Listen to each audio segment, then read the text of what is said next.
Hello friends, তোমরা কেমন আছো? আশা করি ভালো আছো, আমিও ভালো আছি। তো দেখতে পাচ্ছ মাঠঘাট চারদিক পুরো 3 দিন টানা বৃষ্টি হচ্ছে, ভরে গেছে। তো আমাদের এখানে আছে একটা নদী, দ্বারকেশ্বর নদ। তো ওখানে প্রচুর জল জমছে। তো চলো বান দেখতে যাচ্ছি, কতটা নদীর জল বেড়েছে, বান এসেছে কতটা। তো তোমাদের সাথে সেটা শেয়ার করব, তোমরা দেখতে থাকো। তো দেখো, এই জলগুলো দেখে মনে হবে কোনো পুকুর বা ছোট ছোট খাল বিল, কিন্তু মোটেও না, এগুলোতে চাষ হয়।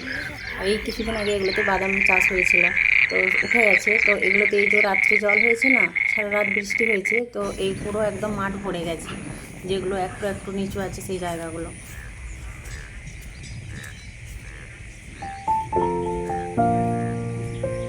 তো এখন বেরিয়েছি বান দেখতে। তো আমাদের এখানে নদীর জল বেড়ে গেলে এটাকে বানই বলে। তো তোমরা কে কী বলো, বা তোমাদের ওইদিকে কী বলে, অবশ্যই আমাকে কমেন্টে জানাবে। আর এটা হচ্ছে একটা রুটির কারখানা। এখানে রুটি তৈরি হয়, বিভিন্ন রকমের বিস্কুট, কেক এইসব তৈরি হয়। আর এই নদীর পাড়ে এই কারখানাটা। আর ওই তো দেখতে পাওয়া যাচ্ছে, দেখো দূরে নদীটা দেখতে পাওয়া যাচ্ছে। জল একদম পুরো ভরে গেছে, নদীর কানায় কানায় জল হয়ে গেছে। আর ছেলে আর আমি বেরিয়েছি দেখার জন্য। তো ছেলে তো আমার আগিয়ে গেছে, ও তো খুবই এক্সাইটেড। আমাকে বলছে কখন যাবে মা, কখন যাবে। এই যে দেখো সাইডে একটা জমি, এটাও জলে ভরে গেছে। সব যেগুলো একটু একটু নিচু জমি সেগুলো পুরো ভরে গেছে।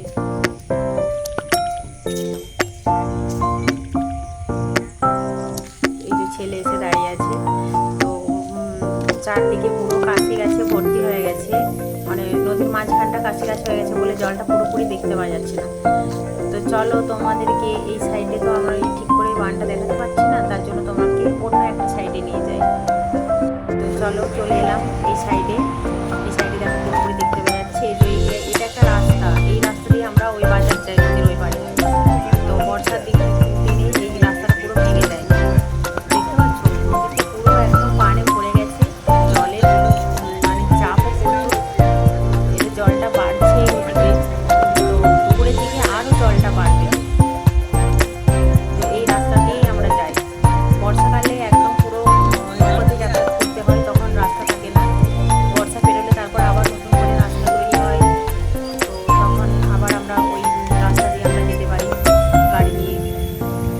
তবে যতদিন নৌকো চলে, বর্ষা থাকে, ততদিন রাস্তা হয় না। তো নৌকোতে আমাদেরকে তখন যাতায়াত করে যেতে হয় বাজারে যেতে হলে। তো আমার বাবার বাড়ির ওখানেও এই একই নদী গেছে। তো আমি নদীটাকে কিন্তু মিস করি না, তার কারণ ওখানেও আমি দেখতে পেয়েছি, এখানেও দেখি। তো এখানে দেখো সবাই চলে এসেছে বান দেখতে সকালবেলাতেই। তো বিকেলের দিকেও এরকম প্রচুর মানুষ আসে বান দেখার জন্য নদীতে। খুব সুন্দর লাগছে ওয়েদারটা। এই জাস্ট বৃষ্টি থামিয়েছে আর আমি চলে এসেছি।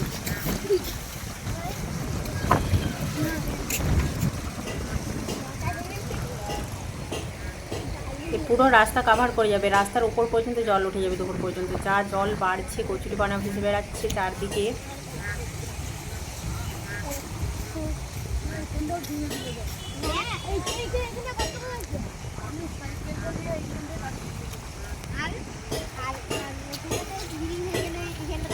ছেলেরা এসেছে, এদেরও খুব মজা হচ্ছে, ছোট ছোট ছেলেরা দেখার জন্য। কত দারুণ লাগছে দেখো।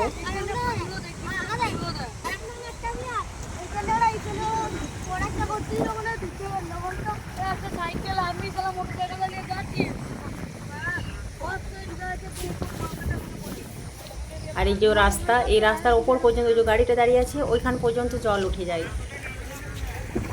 তো দুপুরের দিকে ওখান পর্যন্ত জলটা উঠে যাবে, যা ব্যাপার দেখতে পাওয়া যাচ্ছে। জলের চাপ, ইনি জলে নামছেন দেখে তো আমার খুব ভয় করছে।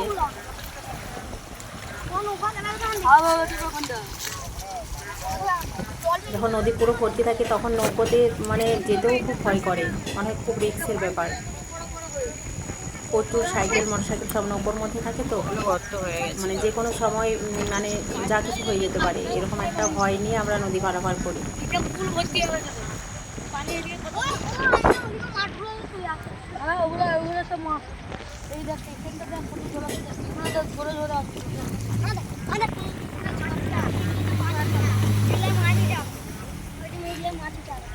তো ভিডিওটা এখানে পর্যন্তই। তোমাদের যদি ভিডিওটা ভালো লাগে অবশ্যই লাইক কমেন্ট শেয়ার করে দেবে আর পাশে থাকো।